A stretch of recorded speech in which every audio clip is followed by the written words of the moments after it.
More than 75 years ago, a young artist named Jacob Lawrence set to work on a really ambitious 60-panel series portraying the Great Migration, the flight of over 1 million African Americans from the rural South to the industrial North following the outbreak and following the finish of World War I.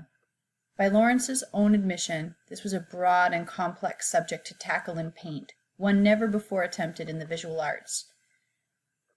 But Lawrence had spent the past 3 years addressing similar themes of struggle, hope, triumph, and adversity in his narrative portraits on the lives of people like Harriet Tubman, leader of the Underground Railroad, Frederick Douglass, an abolitionist, and Toussaint L'Ouverture, liberator of Haiti. Following the example of a West African storyteller, a griot, who spins tales of the past that have meaning for the present and the future, Lawrence tells a story that reminds us of our shared history and at the same time invites us to reflect on the universal themes of struggle in the world today. He said, "To me, migration means movement.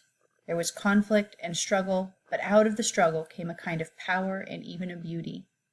And the migrants kept coming," is a refrain of triumph over adversity. If it rings true for you today, then it must still strike a chord in our American experience. Please enjoy the Migration series.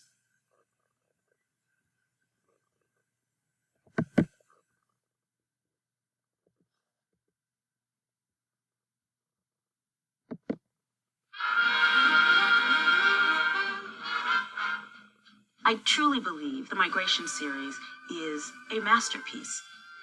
For the first time, the world gets a look at Black culture as portrayed through Blacks.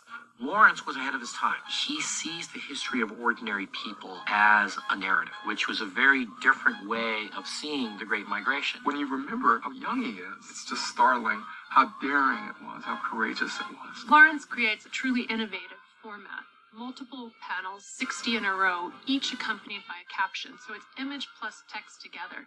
And that's a very powerful combination. It is a piece that you can get lost in and that you can leave having learned something very serious about this event that changed the social fabric of this country. All of these courageous folks willing to leave the South, meeting with these people in the North and getting together and working together. And out of that came jazz, and out of that came blues, and out of that came gospel music. It is impossible to understand our music, our food, modes of expression, politics, without understanding this movement. For this Migration series, it was the first time that a Black artist was represented in a New York gallery. And look what he's represented for, painting the picture of his people. Lawrence knew that art should have a social and a political impact. We see in that work Lawrence already understanding that he had a gift and a responsibility to tell a story. It's almost like he knew that he had to frame this moment for our generation and generations after, to almost look at map and compass. Are we better off? Are we removed from this time? It was a standing testament to the capacity of Black people to not only shape history, but to chronicle it, to be seen as human beings, to be seen as history makers.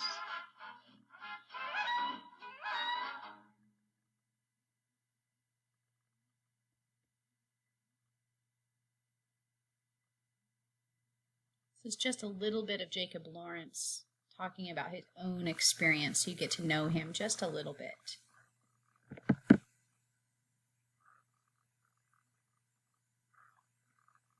I think the motivation for painting the Migration series is that I grew up in a period where we all knew about it. We were a part of it. My family was a part of that migration. My mother was born in Fredericksburg, Virginia, and my father was born in South Carolina. Somehow they met, and on the way north, I was born in Atlantic City, New Jersey. So I grew up knowing about these things, and from the first time I could understand what words meant. And as we moved further north, I remember Atlantic City. We didn't stay there because we were on our way north. I remember Eastern Pennsylvania. Then we moved on to Philadelphia. In 1930, we arrived in New York's Harlem community. I was 13 years of age. it was a very vital, very energetic, very alive community.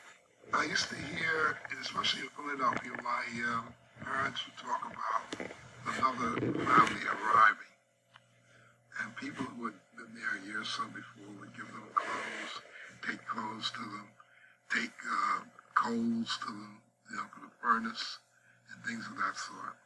So I grew up very conscious of people moving from one section of the country to the other.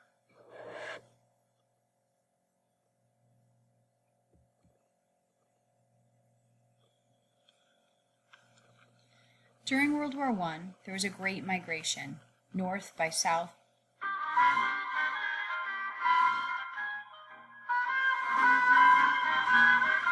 During World War I, there was a great migration north by Southern African Americans.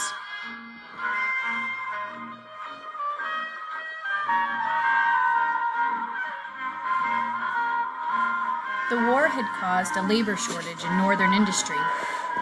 Citizens of foreign countries were returning to their native lands.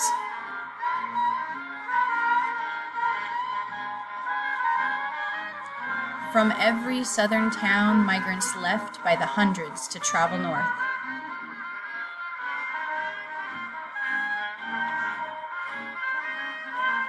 All other sources of labor had been exhausted. The migrants were the last resource.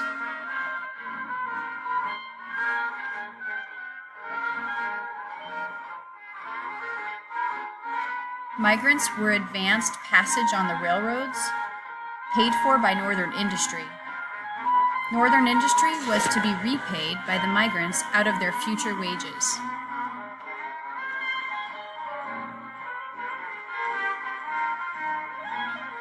The trains were crowded with migrants.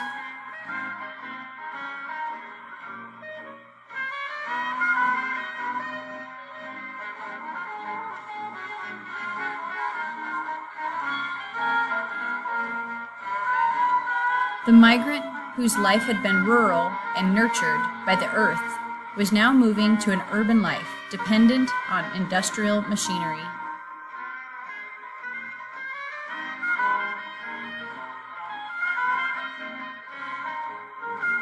Some left because promises of work in the north. Others left because their farms had been devastated by floods.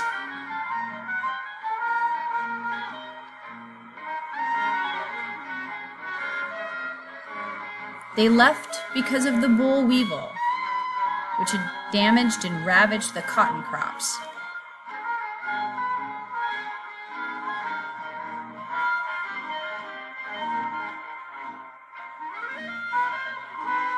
Many were very poor.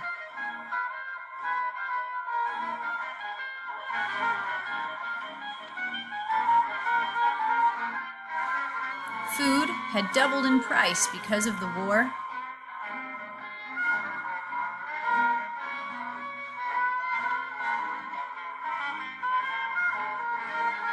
The railroad stations were at times so crowded with people leaving that special guards had to be called to keep order.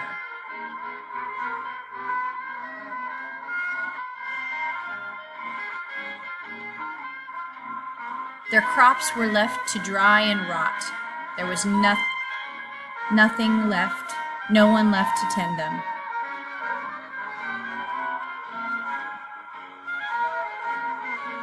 For African Americans, there was no justice in Southern courts.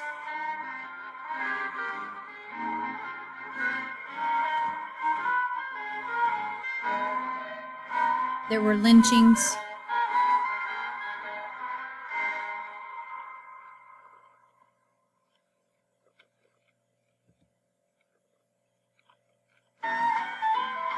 After the lynchings, the migrations quickened.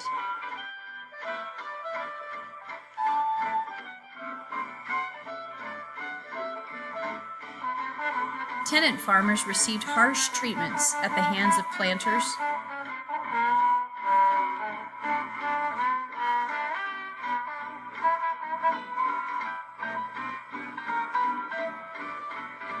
The migration gained in momentum.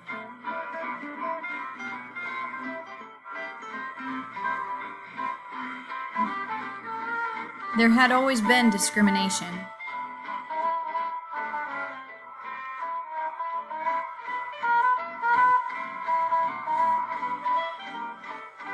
In many of the communities, the black press was read with great interest. It encouraged the movement.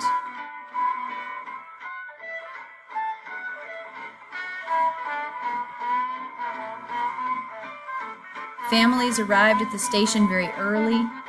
They did not wish to miss their trains north.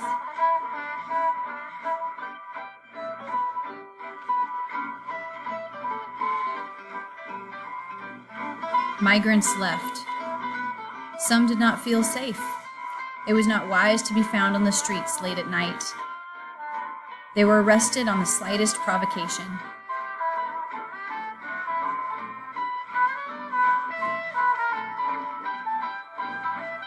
The migration spread.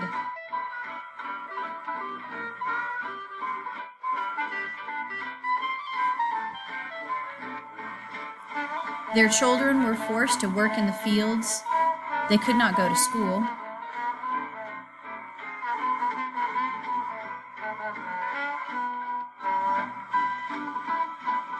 They left their homes. Soon some communities were left almost empty.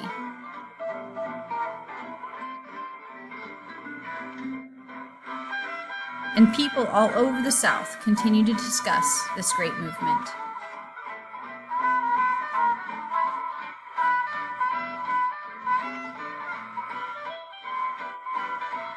Many men stayed behind until they could take their families north with them.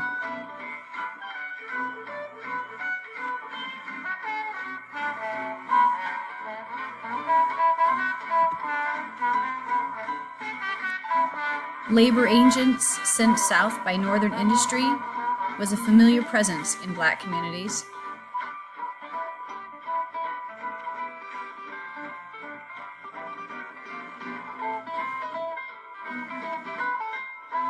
The labor agent recruited unsuspecting laborers as strikebreakers for Northern industries.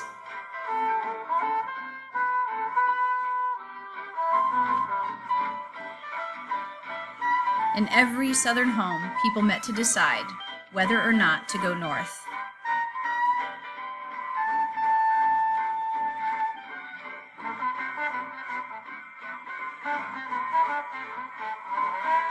The migrants found improved housing when they arrived north.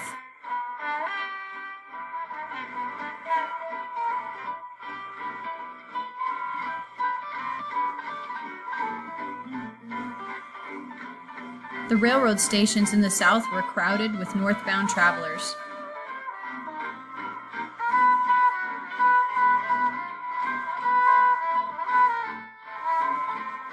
Letters from relatives in the North told of the better life there.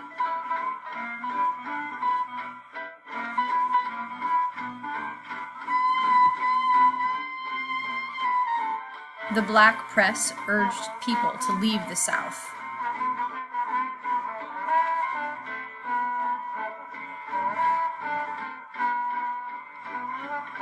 They left the South in great numbers. They arrived in the North in great numbers.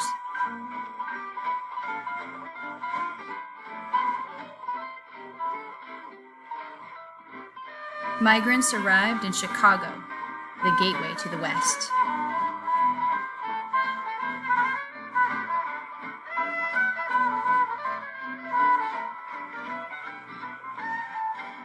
Many migrants found work in the steel industry.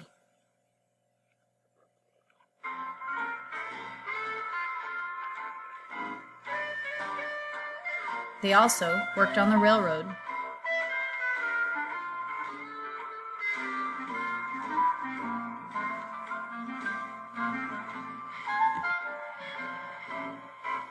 Railroad platforms were piled high with luggage.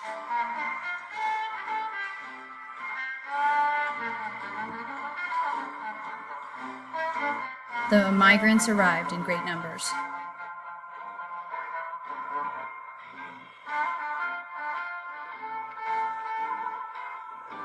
The South was desperate to keep its cheap